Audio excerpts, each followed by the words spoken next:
তৈরি করব ভাইরাল লুচি। কী দিয়ে করবো সেটা দেখো। এই দেখো নিয়ে নিচ্ছি গাজর, পালং শাক আর হলুদ। এবার এটাকে মিক্সিতে বেটে রস করে নেব। এবার বিটটাকে এইভাবে ছাঁকনি দিয়ে ছেঁকে নেব। দেখো বন্ধুরা, ছেঁকে রস বানিয়ে নিয়েছি।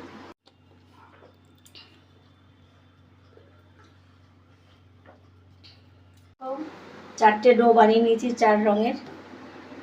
এবার এটাকে বেলে তৈরি করব। লুচিগুলোকে এইভাবে একে একে বেলে নিলাম। এই করো না রুটিগুলোকে। এবার একে একে রুটিগুলোকে এইভাবে সাজিয়ে নিই।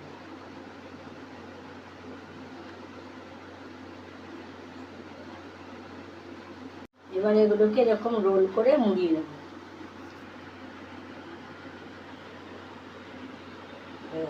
এবার এইভাবে একটা একটা করে কেটে নেব।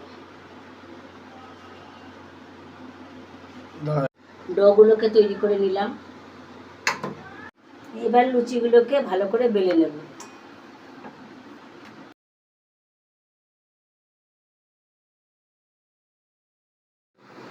কড়াইতে তেল দিয়ে দিচ্ছি, তেলটা গরম হয়ে গেছে।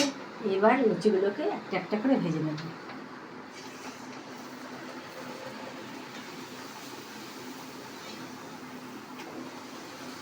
দেখো লুচিগুলো কি সুন্দর ফুলে ফুলে বল হয়ে যাচ্ছে। দেখো কি সুন্দর, মনে হচ্ছে একটা ফুটবল। লুচিগুলি ভাজা আমার কমপ্লিট হয়ে গেছে। দেখো